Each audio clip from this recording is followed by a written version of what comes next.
Hi, everybody. Welcome.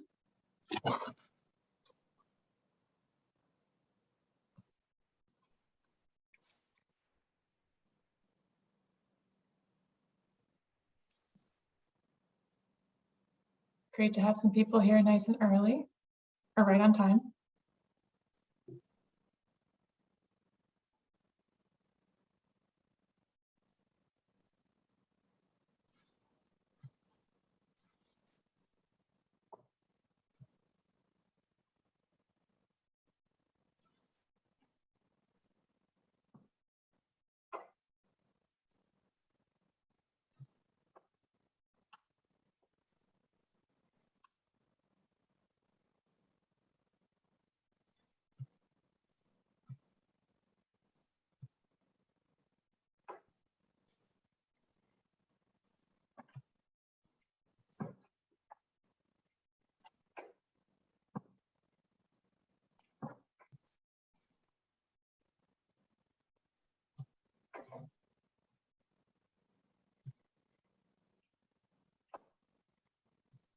Welcome, everybody. We're just going to give it a few more minutes to let others join. We had a lot of registrations for tonight's webinar.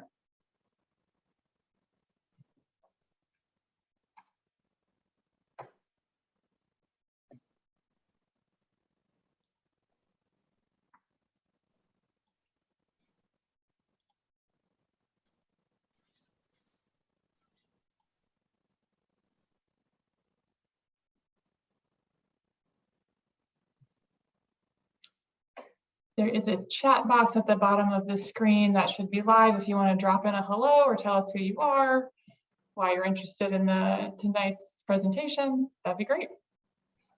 Say hello.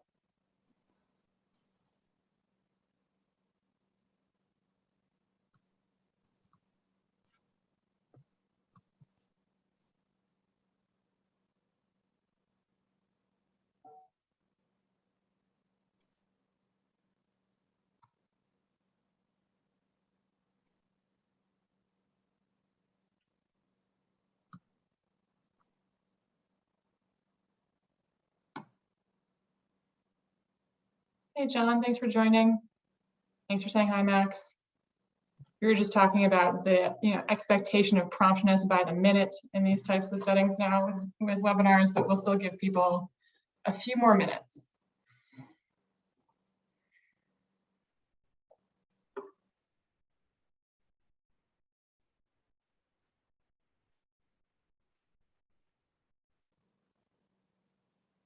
Thanks for joining, Andrea.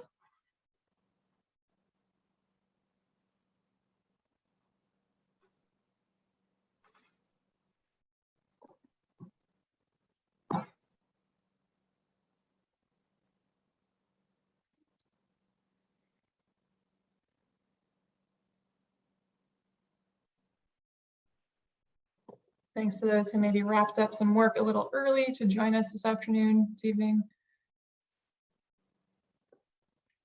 And for those that are still just signing on, we're just going to give everybody a few more minutes. The chat is live if you want to drop in a hello or an introduction.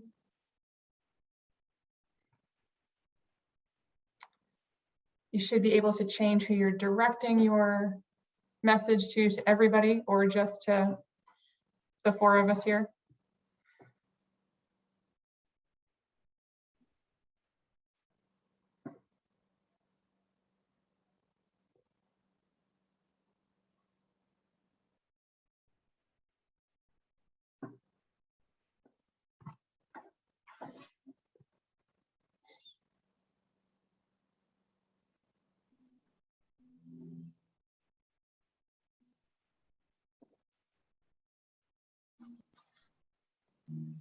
Thanks for joining, Sally. Good to see you. We'll get you out to the wetland in person again.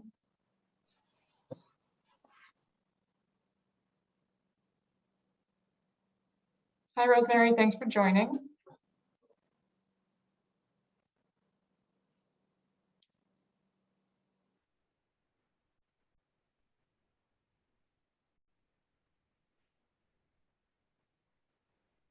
You'll see that number ticking up a little.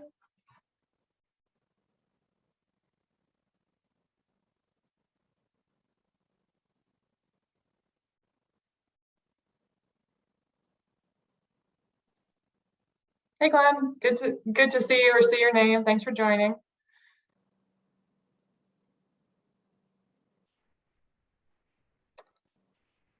Just give our friends till 4:35, excuse me, and then get going so we can also keep to time and respect everyone's evenings and Zoom tolerances for the day. Hi, Sarah.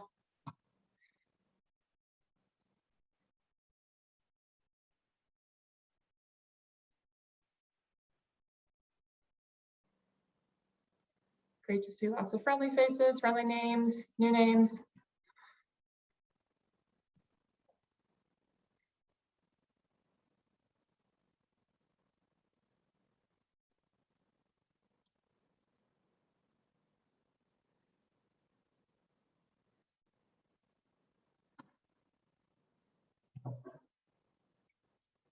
Great, why don't we go ahead and get started? I think we'll see some more people trickle in, and make sure we have time for question and answer at the end for anything that they might have missed. So I'm gonna go to the next slide. Great. So thanks everybody for joining. It's actually our second webinar on the floating wetland. We did one last fall just after it was installed. My name is Laura Jasinski. I am the Executive Director of the Charles River Conservancy. And I would like to start this session. I think it's important as a place-based organization that we start by acknowledging the land that we work on and we focus on. So the Charles River Conservancy acknowledges that our work focuses on the resource traditionally known as the Quinabaquin, which means river that turns back on itself in the English language.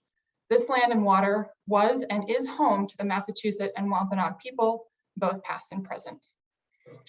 I think that we are all fairly familiar with Zoom, but want to let people know that, as you can see, the chat is live, so feel free to say hi to folks.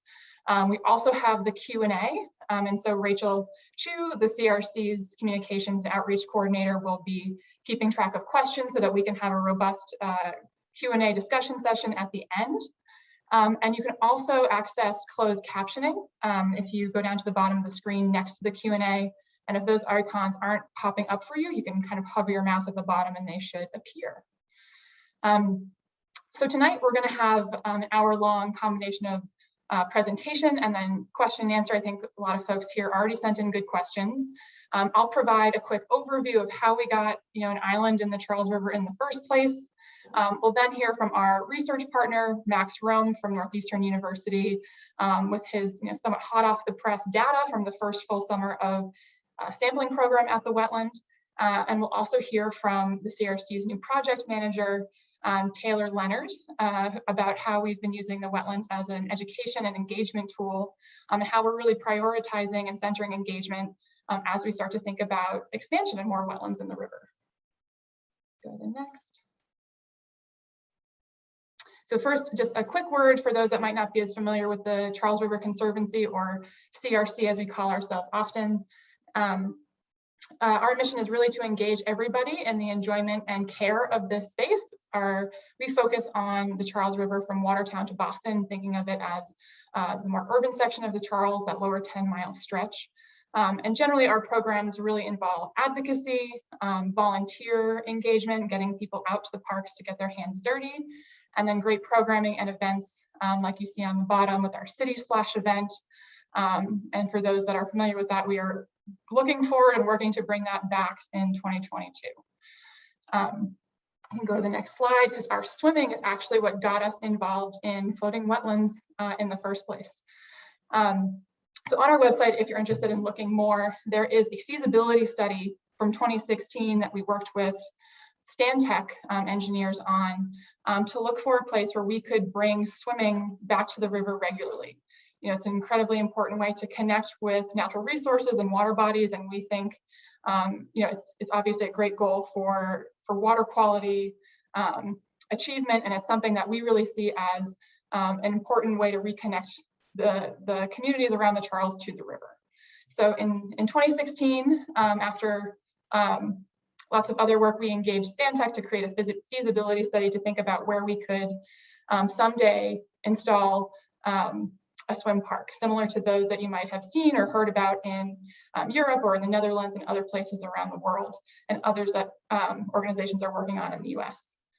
And so in addition to this design process, we also started a sampling program to do daily water quality sampling here in North Point Park and in the lower basin to get a sense of the daily water quality in a way that we would need to if we were to operate a swim park. And that's how we met Max Rome, then a master's student, now PhD candidate. And he will go into much more detail about some of his research here, but effectively what this led us to really understand, if you go to the next slide, is that while water quality has vastly improved in the Charles over decades of investment by many organizations, algal blooms are really remaining the biggest barrier to regular swimming in the Charles. You're probably familiar with these headlines if you're around the Boston area, though we did not necessarily have them this summer, or maybe you've seen the green tint of the water or the scum that are kind of recognized as algae or cyanobacteria in the water, which can be harmful to humans. And so, when we really kind of recognized that an algal bloom could potentially shut down a swimming facility, a place to swim in the Charles for weeks at a time, we recognized that we needed to kind of turn our attention to thinking about how we could look for solutions to control algal blooms locally and have broader water quality benefits for the Charles River. So you go to the next. So we were lucky enough to have a lot of brainstorming sessions with Max and with others and put together a project that was incubated by the Sasaki Foundation to think about how we could look at human-made wetlands as a potential solution. And so that's a little bit what you're here about tonight. There are multiple benefits of nutrient removal, nutrient pollution removal, increased biodiversity, and improved ecological function of wetlands. And so we're working to understand this more and quantify it as a way of helping to make the river healthier, helping to make the river more swimmable. Next slide. So just a quick look at what is in the river underneath all of the lush plants this year.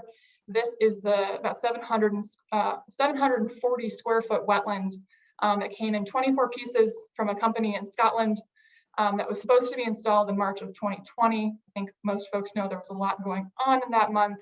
And so it was delayed until June of last year, but we got it in the river. This is us building it at Magazine Beach. It was planted with 19 different species of wetland and native wetland plants and 3,000 individual plugs and plants, so it can carry quite the load. You can see we got our exercise by lifting up the sections, putting it into the river, and then if you go to the next slide, see how it was connected. That's Max there, and our partner from Foth Engineering working on putting it together. You can go to the next slide, and so we towed the wetland downriver to its mooring location by the Longfellow Bridge, where it lived for last summer and has been out in the river this summer. And just before I introduce Max, I also want to certainly acknowledge, can you go one more slide, to the many folks that have made this possible. We have a lot of supporters for this project, and they're growing as we look to expansion, and we could not do it without the financial, emotional support and enthusiasm of these partners here, among others. So with that, I will turn it over for the bulk of the presentation to Max Rome to talk a little bit about what he is seeing in his sampling program this summer in the Charles. Thank you, Laura, and hello, everybody. I'm going to turn off my video because I'm a little bandwidth challenged today, but I'm excited to share some pretty pictures with everybody and some pretty plots. Okay, so I think a good way to start talking about this project is to start talking about the plants that we've seen growing on the wetland over the last 2 years. This is a video that we shot in August, and what's been super exciting to see is just how well the plants have grown in. This is a picture from last summer where you can really see kind of the structure of the biomatrix floating wetland. And this is a picture from this summer where kind of that same little pool is almost completely obscured by all of this flowering rose mallow. And even as you kind of really get down into the weeds, so to speak, you can still see just the density of the plants that are growing out of the wood. So I'm going to just spend a little bit of time talking about the regulatory context around this project. It's important to understand these laws because they are the way that the state, for the most part, is thinking about pollution in the Charles River. The first is the Clean Charles Initiative, which is a program that started in 1995 after a lawsuit saying, hey, Boston, you've got to do a better job making sure that this river is clean. That effort was very focused on eliminating the effects of combined sewer overflow, which are kind of places where the storm drain is connected to the sanitary sewer, and that contaminated water is entering the Charles River. There was a lot of improvement with this issue, especially in the early years of the project, but there's kind of a second standalone issue which relates to these cyanobacterial blooms, these harmful algal blooms that happen in the lower basin. And in 2007, there was a separate kind of piece of legislation, regulation that was written around addressing these algal blooms. And what that regulation does is it sets a target for how much chlorophyll we'd like to see in the river. The goal is 10 micrograms per liter, which probably doesn't mean much to anybody, but what that represents is it represents an amount of chlorophyll that would be in the river that would hopefully mean that there's not going to be any blooms, any algal blooms in the river. And the way to achieve that target is by reducing phosphorus. And this top plot shows that phosphorus has been decreasing in the river year after year, but that phosphorus decrease hasn't really shown up when we start looking at the summer chlorophyll concentration.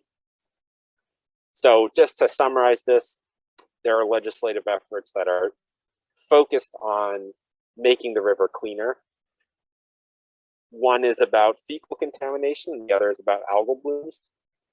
And both of them, you can see some real progress, but you can see areas in which we simply haven't gotten there yet. And the floating wetland is kind of a last mile solution. It's kind of a way to hopefully close the gap between where we are now and where we want to get to with a clean and healthy river. I'm going to take just a second to kind of speak philosophically about this project. This project has a foot in two different worlds. The first is the kind of world of engineering, where we're talking about phosphorus loads. And the second is more of a kind of ecological universe, where we're thinking about how is it that the food chain is affecting the way that nutrient pollution expresses itself as algal blooms. So with respect to this kind of engineering worldview, this is really grounded in this 2007 total maximum daily load document. This document looks at all of the sub-watersheds in the lower Charles River and determines how many kilograms of phosphorus each of those sub-watersheds are discharging, and also comes up with a kind of load reduction that's required. So, you know, these numbers are pretty huge to really think about. 20,000 kilograms of phosphorus per year that need to be diverted from the Charles River lower basin or removed from the Charles River lower basin. And to kind of zoom on that, do a better job understanding what that means, we can look at the neighborhood where I live in Lower Alston, where Harvard has a really major campus expansion project. And we can kind of visualize some of these like sub watersheds or kind of like development scale parcels and start thinking about what those parcels represent in terms of phosphorus loading. And we get numbers like this. I think this parcel E is a good one to think about. 40 acres, 40 kilograms of phosphorus per year. So kind of, 1 kilogram per acre per year. The goal, of course, is a 65% reduction. So that means eliminating about 30 kilograms of phosphorus each year from entering the Charles River. So the question is kind of what chunk of that can a floating wetland do?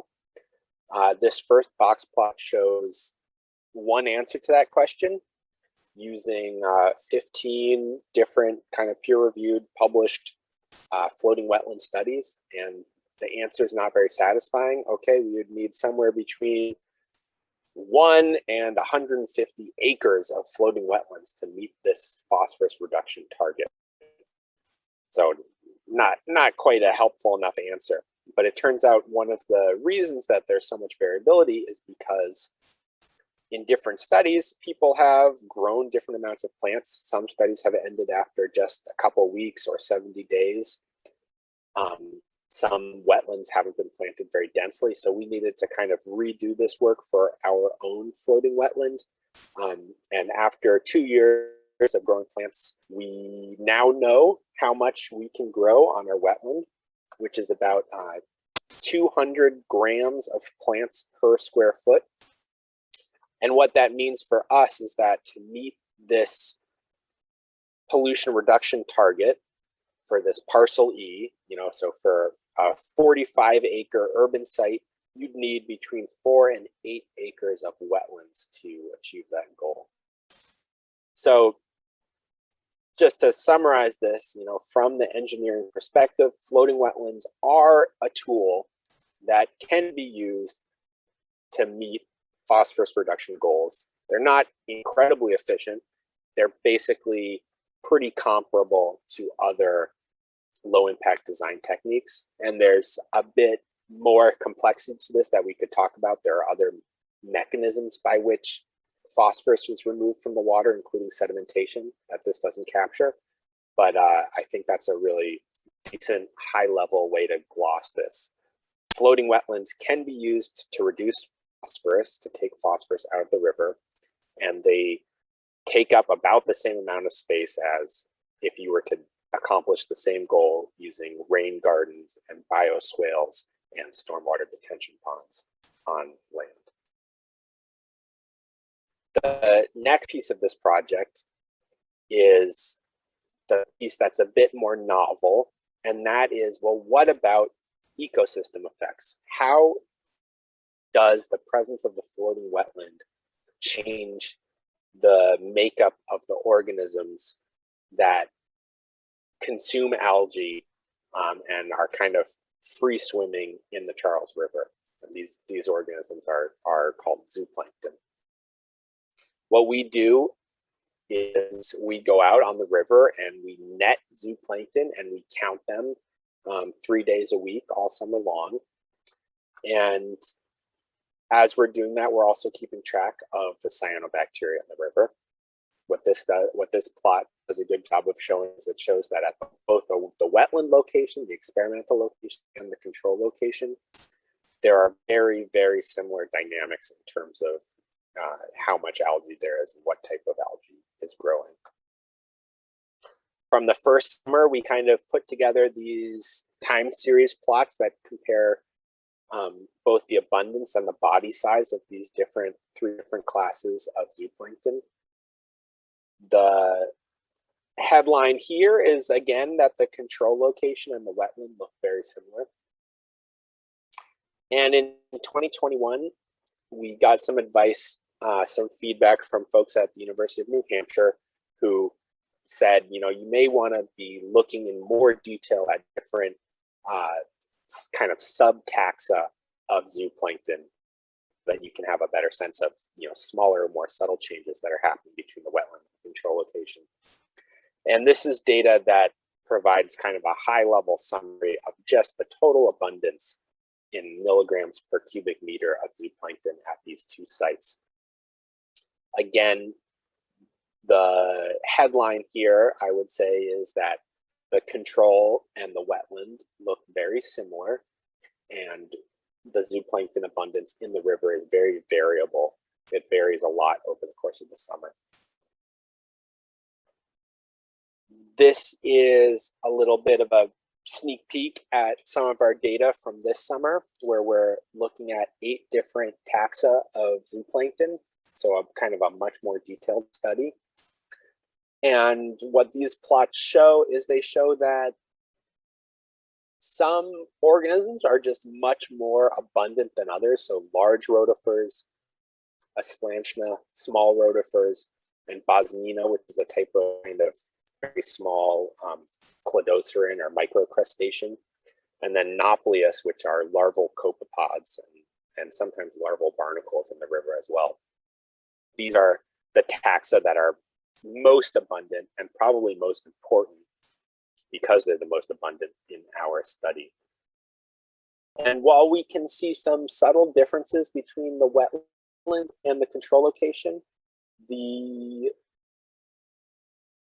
differences aren't statistically significant at this point. So this is something that I'm going to be spending a lot of time this winter kind of digging into and doing some more sophisticated comparisons. But this is kind of our preliminary result as of September. So what comes next?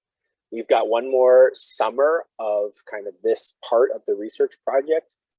We're going to be doing a better job harvesting and quantifying the nutrient removal that's associated with the floating wetland. We're going to be really investing in understanding what are some of the biodiversity impacts and benefits associated with the floating wetland. This is a little monarch caterpillar that lives on some of the milkweed out there. And then we're going to continue to do this zooplankton sampling work with the refined taxa classifications and see kind of what kind of picture emerges after a third summer. The next step for this project is what we're thinking of as like a demonstration scale, where we're going to hopefully do something that's large enough that it can really locally change the water quality, not just immediately at the wetland, but in the kind of general area of the installation. The end goal for this is to understand whether or not there is a role for floating wetlands in helping the Charles River to kind of attain the regulatory goals, having a swimmable, fishable river. And, you know, what kind of piece of that puzzle can floating wetlands be?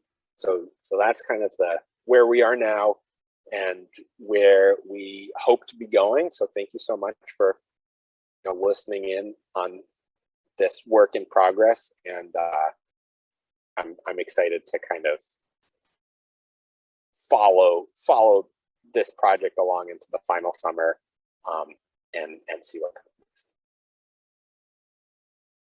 next. Thank you to Max for the in-depth look at current floating wetland data. Great to have all of those insights. So my name is Taylor Leonard. I'm the project manager at the CRC, and I'm here today to talk about the ways in which the floating wetland can be used as a tool to deepen community connection to the Charles River. So with this next slide, we can begin here with a Zoom meeting, a place many of us are familiar with. So over the past year, the Charles River Conservancy conducted a series of design charrettes, or meetings bringing together public agency partners. So together, these thought leaders from Northeastern, the Department of Conservation and Recreation, DCR, Mass Department of Environmental Protection, Sasaki, Green Cambridge, Charles River Alliance of Boaters, and many others brought unique perspectives to the table so that we could all develop criteria for the design and community project goals of this phase 2 of the floating wetland and expansion of the floating wetland. So if we move into the next slide, we can take a look at some of the goals that came from this charrette series.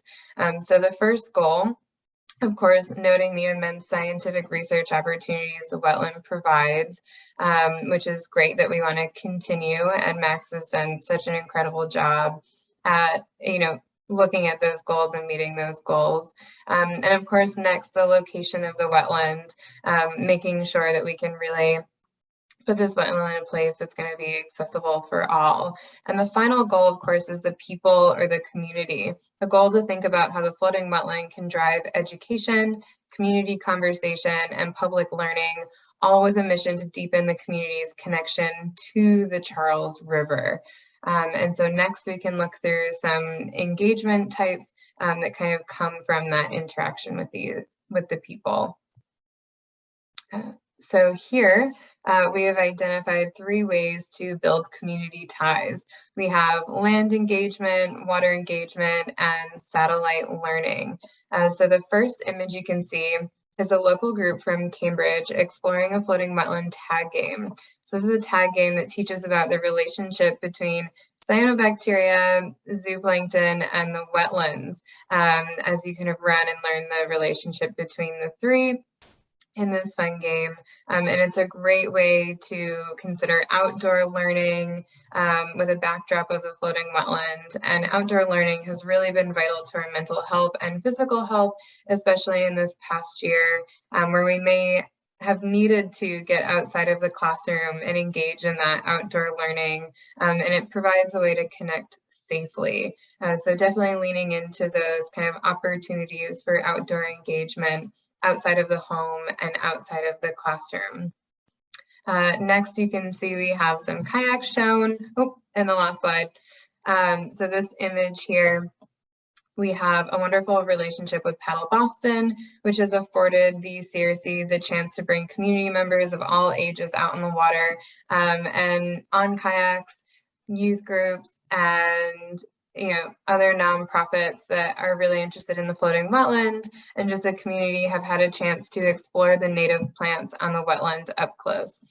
And then next we have this final image. We can't ignore satellite learning as a way to bring the floating wetland into our classrooms and into our homes and after school programs when we cannot get out to the floating wetland. So there you'll see a floating wetland kit with some grasses being grown in the home.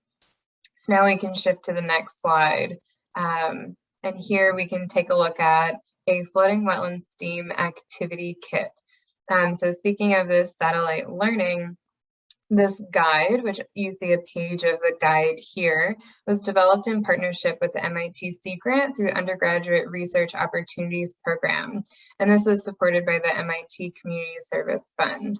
So this guide walks users through a process to create their very own floating wetland at home. And the kit really acts as an incredible way to engage youth in hands-on learning, provide background on the Charles River ecology, and then you can also learn about the pollution and water quality, especially when you're not able to get out to see it.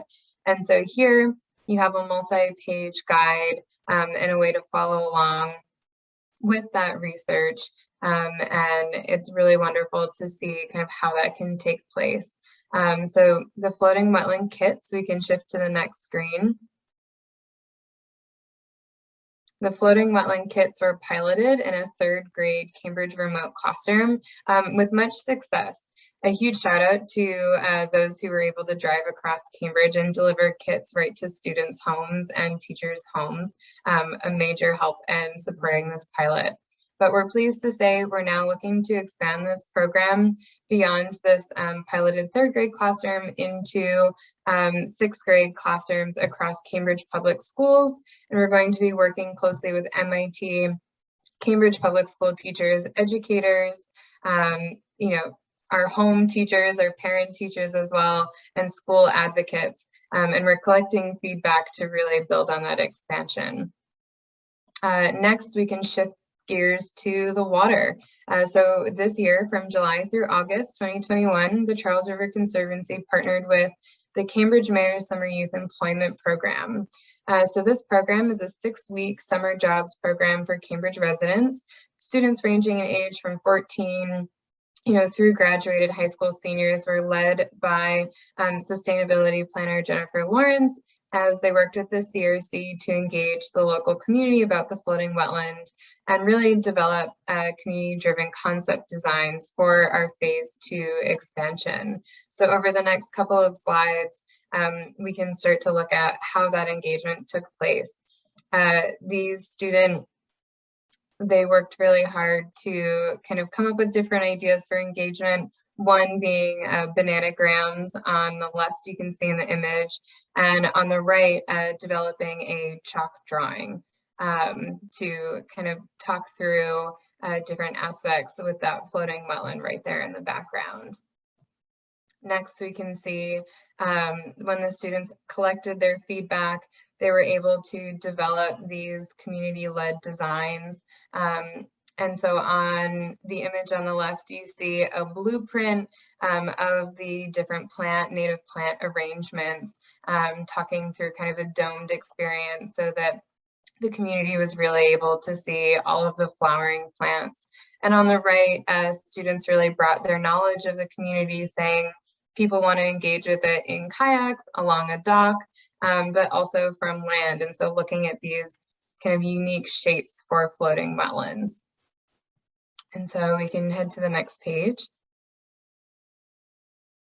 And so big thank you to our students who worked on this project. They were able to take these presentations, share about the community, and here we see them all together. So after this program, we're really excited next summer to hopefully engage these students once again, and also encourage that design thinking throughout the year through different integrations with our general design process for kind of this next phase. And these are just two programs that help illustrate how the Floating Wetland Kit can be used to deepen a relationship with the Charles River and its ecology. The floating wetland is in the water for another year, so we're thrilled to have that time to continue building engagement opportunities and new partners as we progress with these community-driven design concepts for expanded wetlands. We'll continue to share opportunities to share more about this project, and we really encourage you to stay up to date with our monthly e-newsletter and on our website and social media. We will, at this time, start to shift into a Q&A session. So I'm happy to start with some Q&As we've received during this chat. Let's see. Max, I think maybe we can kind of start with you. There's a really fantastic question from Rosemary, and it's, do these plants survive the downriver basin near the locks and with the brackish water backwash?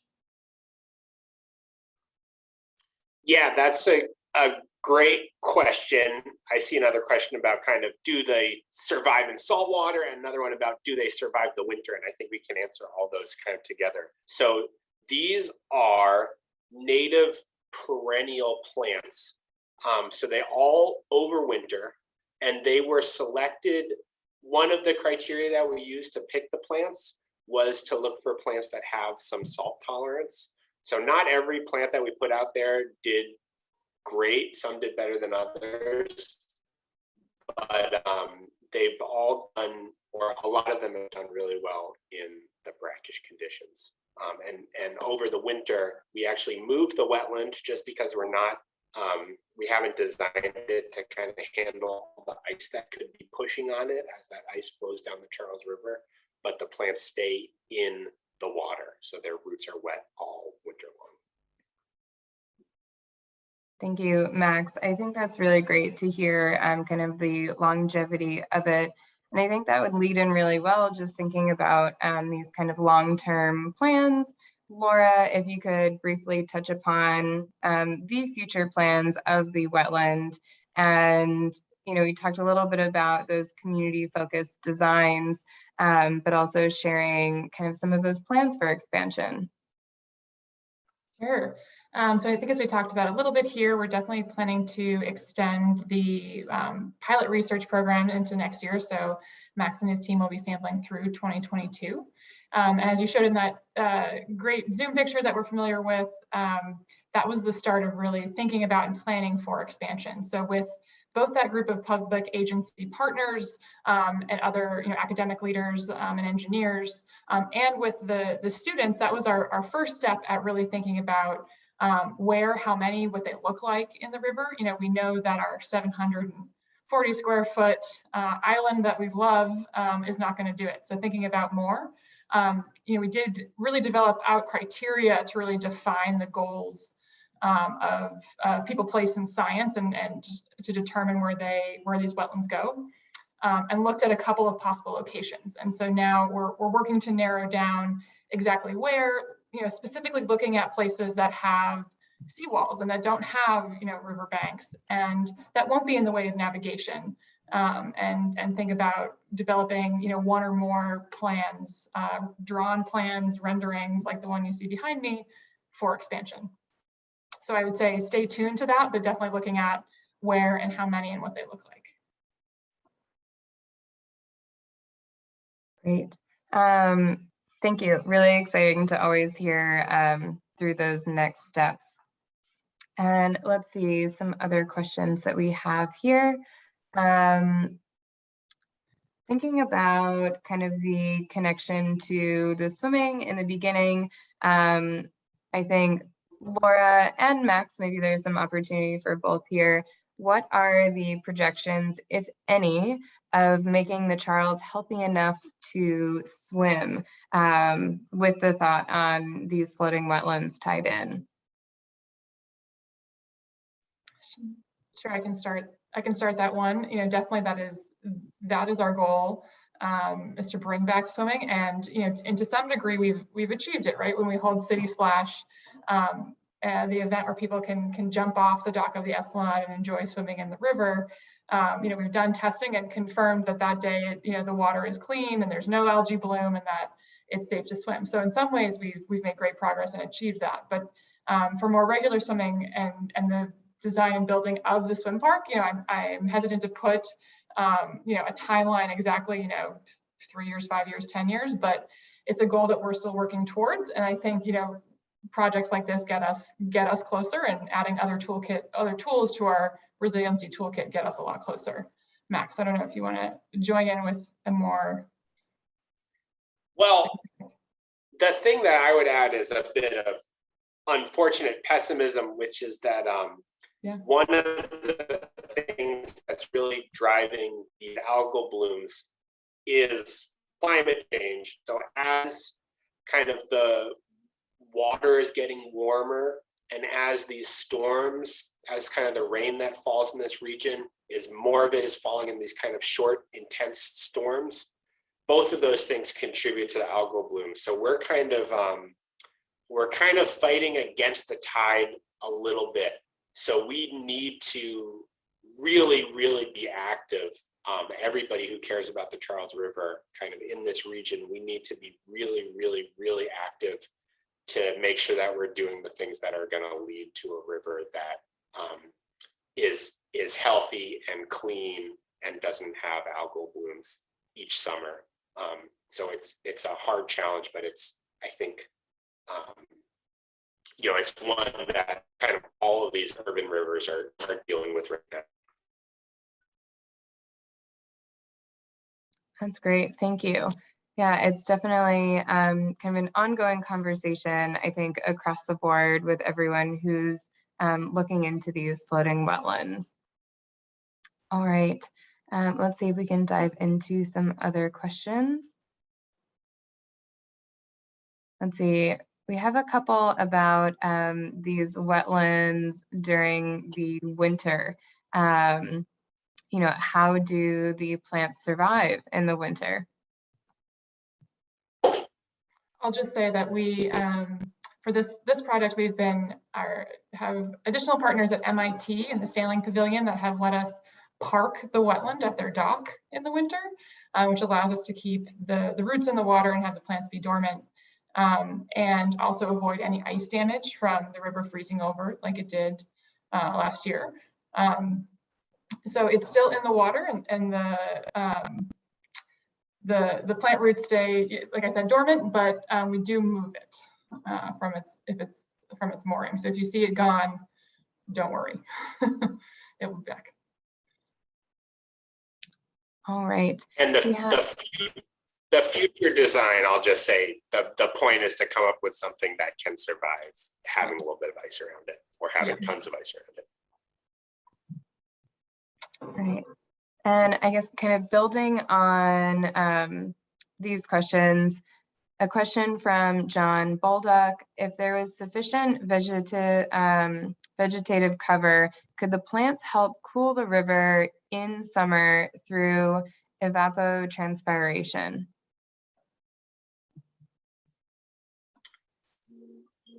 Yeah, that's a good question, John. I think that potentially the wetlands can cool the river through direct shading. So my understanding with these floating wetland systems is that the evapotranspiration rate ends up being really, really similar to just the pan evaporation rate. So there's not more cooling from that method, but indirect shading, that's potentially helpful.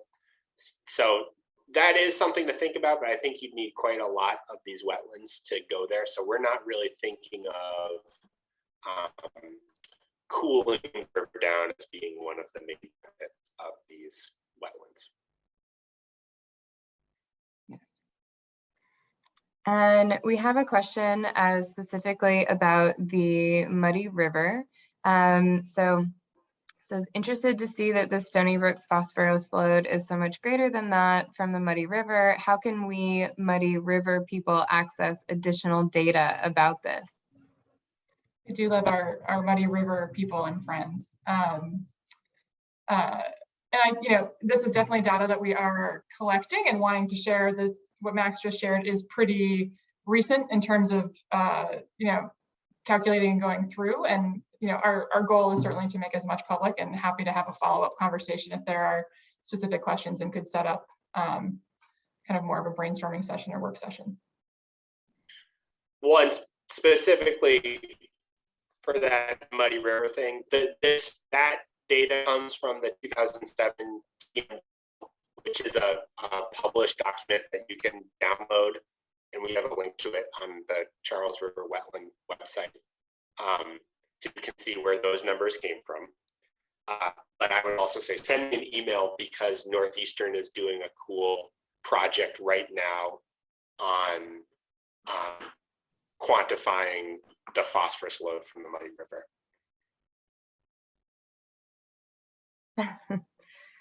Yes, and just Max, do we still have you there?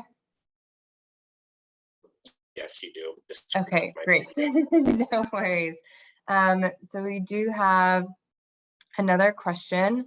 We have a question that says, algae blooms and cyanobacteria are often grouped together, but I understand that they are different and not related. Which is present when there is a CSO? Oh my goodness. Well, we have the trifecta of three phrases that are often not well explained or well understood: algal blooms, cyanobacteria, and CSOs. So let's start just making sure everyone knows a CSO is a combined sewer overflow. So when the cities of Boston and Cambridge, these old cities, were constructed, and when there are a lot of horse-drawn carriages taking everybody around, and there's a lot of horse poop on the roads, sanitary engineers kind of got together and said, well, let's do something to just get this poop off the roads into the river as quickly as possible. And they built these big storm sewer systems that did just that. When it rained, everything that was on the road washed off into the Charles River. And over time, there were a lot of different kind of sanitary sewer systems that at first kind of were small systems here and there, and then were later centralized. But those systems are still connected to these original storm sewer systems. So a CSO refers to when we have a lot of rain, sometimes the sanitary sewer that carries sewage overflows into the storm sewer system, and a bit of sewage is combined with stormwater and enters the Charles River. So that's CSO. And what that really relates to is fecal contamination. So what we usually think of as bacterial contamination, like if you hear about E. coli or enterococci that are in the river, that's related very often to the CSO issue. So algal blooms and cyanobacteria, these are terms that are, to be honest, very often used interchangeably. And I think it's okay if you think of them as being the same thing. Cyanobacteria is a type of algae, so you can have all different types of algal blooms. One type of algal bloom is a cyanobacterial algal bloom, which is sometimes called a CHAB, a cyanobacterial harmful algal bloom. And that's an algal bloom that's dominated by a specific type of organism that produces neurotoxins that can be harmful to humans and other creatures. So algal blooms, cyanobacterial algal blooms are not really necessarily related to combined sewer overflows. And in fact, on the Charles River, when we have conditions where there are CSO, where there's a lot of rain, we're unlikely to see algal blooms, because when there's a lot of rain, there's more flow through the river, and that tends to flush the algae out of the river. Hope that was helpful clarification, Ellen. Thank you for the excellent question. Confusing for everybody all the time to think about these different terms. Yes, Max, I think that was great. I just want to be mindful we are hitting that hour mark. So I'm just going to turn it over to Laura to kind of wrap up the conversation and bring it around to how you can stay in touch. Great. Thanks, Taylor. Thanks, Max. Thanks, everybody. And thanks again for working through some technical difficulties with us. You know, after how many months of Zoom, we still end up with some back-end issues. But I hope you enjoyed seeing some of the great engagement that we've been doing and connecting this real-world research project to classroom learning at all different ages. Seeing some of the early data from Max and our partners at Northeastern, and hope you'll continue to follow along. Our website is www.thecharles.org. And then for folks that have also registered for the webinar, we're going to follow up with an email tomorrow to share an Eventbrite link to join us for a paddle on the water. This will be a free event if you're available next Friday, October 1st at noon. It'll probably be one of the last paddles that we'll get out on the river this fall to see it, but it's really fun to see up close. So please register if you're able to join. There'll be limited capacity, but looking forward to seeing some of you in person there. And we'll also be posting this webinar up on our website, so you can go back and share it with other folks that you think might be interested. So thank you all again. Please feel free to reach out. We love always adding partners. We love talking about the wetland. We love showing it to people. So please don't hesitate to reach out for further specific conversation. Thanks, everybody, and have a great night.